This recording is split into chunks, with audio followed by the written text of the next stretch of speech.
ಶ್ರೀನಿವಾಸಪುರದಲ್ಲಿ ಮೊದಲ ಬಾರಿಗೆ ಮಾವಿನ ಮೇಳ 2026.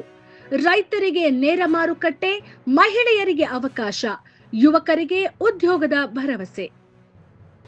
ಪ್ರಪಂಚ ಪ್ರಸಿದ್ಧ ಮಾವಿನ ನಗರಿ ಶ್ರೀನಿವಾಸಪುರದಲ್ಲಿ ಇದೇ ಮೊದಲ ಬಾರಿಗೆ ಭವ್ಯ ಶ್ರೀನಿವಾಸಪುರ ಮಾವಿನ ಮೇಳ 2026 ಆಯೋಜನೆಗೆ ಸಕಲ ಸಿದ್ಧತೆಗಳು ನಡೆಯುತ್ತಿವೆ.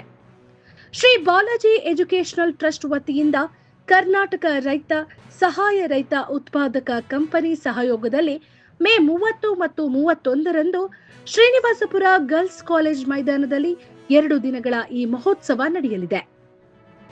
ಟ್ರಸ್ಟ್ ಅಧ್ಯಕ್ಷೆ ಶ್ರೀಮತಿ ಇಂದಿರಾ ಮಾತನಾಡಿ, ರೈತರಿಗೆ ನೇರ ಮಾರುಕಟ್ಟೆ ಸಂಪರ್ಕ ಕಲ್ಪಿಸುವುದು, ಮಧ್ಯವರ್ತಿಗಳ ಹಾವಳಿ ತಪ್ಪಿಸಿ ಉತ್ತಮ ಬೆಲೆ ದೊರಕಿಸುವುದು ಈ ಮೇಳದ ಮುಖ್ಯ ಉದ್ದೇಶ ಎಂದು ತಿಳಿಸಿದರು.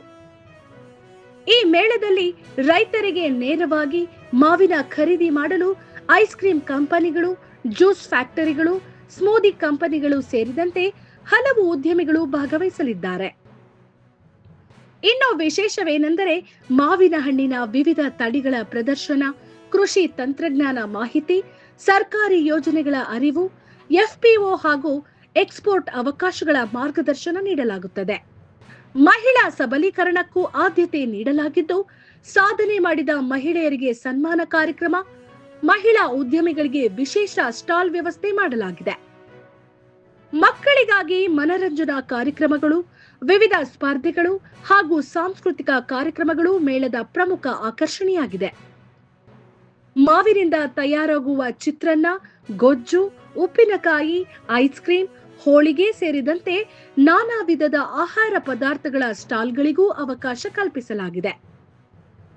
ರೈತನೇ ಸಾರ್ವಭೌಮ ಎಂಬ ಸಂದೇಶದೊಂದಿಗೆ ಕೃಷಿ ಮತ್ತು ಪ್ರಕೃತಿ ಉಳಿವಿನ ಕುರಿತು ಜಾಗೃತಿ ಮೂಡಿಸುವ ಉದ್ದೇಶವೂ ಈ ಮೇಳಕ್ಕಿದೆ ಎಂದು ಆಯೋಜಕರು ತಿಳಿಸಿದ್ದಾರೆ.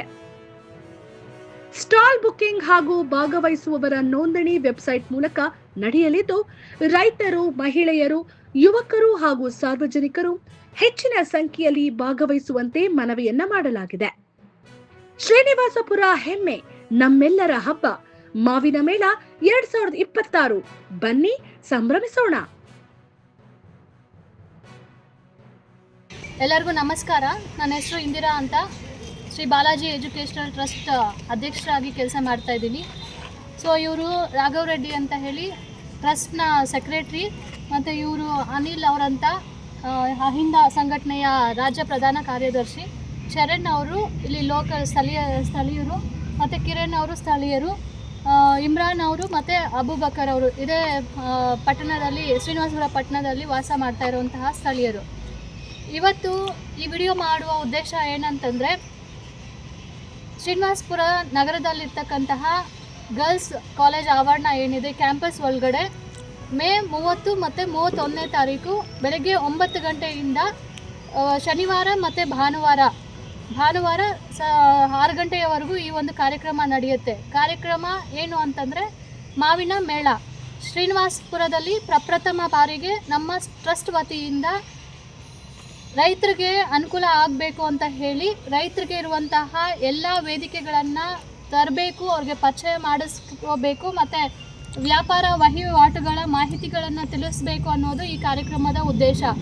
ಈ ಕಾರ್ಯಕ್ರಮದಲ್ಲಿ ಏನೆಲ್ಲ ಇರುತ್ತೆ ಅಂತಂದರೆ, ಬೆಳಗ್ಗೆ 9 ಗಂಟೆಗೆ ಉದ್ಘಾಟನಾ ಸಮಾರಂಭ ಇರುತ್ತೆ. ಸತತವಾಗಿ ವೇದಿಕೆ ಕಾರ್ಯಕ್ರಮ, ಸಾಂಸ್ಕೃತಿಕ ಕಾರ್ಯಕ್ರಮ, ಮತ್ತು ಭಾನುವಾರಕ್ಕೆ ಇನ್ನೂ ಹಲವಾರು ತರಹದ ಸಣ್ಣ ಪುಟ್ಟ ಮಕ್ಕಳಿಗೆ ಮನರಂಜನೆ ಕಾರ್ಯಕ್ರಮ, ಗೇಮ್ಸ್ ಇಡುವಂತಹದ್ದು.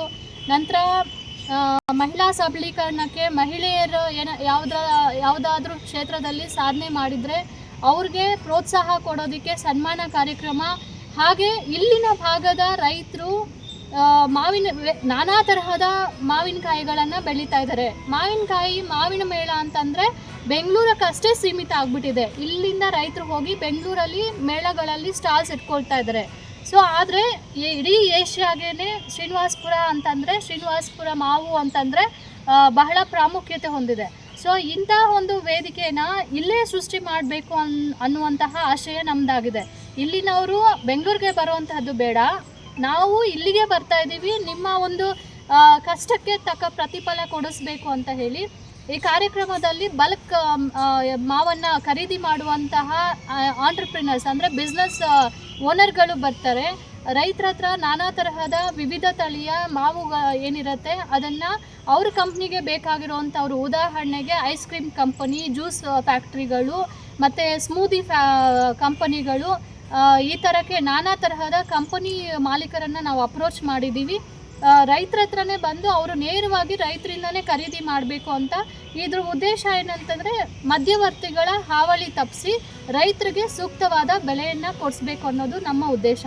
ಅದೇ ನಿಟ್ಟಿನಲ್ಲಿ ಇಲ್ಲಿ ಉದ್ಯೋಗ ಅವಕಾಶ, ಒಂದು ಯಾರೋ ಪ್ರಭಾವಿಗಳು ಬರ್ತಾರೆ, ಇಲ್ಲಿ ಕಂಪನಿ ತೆರೀತಾರೆ, ಮತ್ತು ಸ್ಥಳೀಯರಿಗೆ ಎಲ್ಲಿಂದ ಬಂದಿರೋರು ಇಲ್ಲಿ ಉದ್ಯೋಗ ಕೊಡ್ತಾರೆ.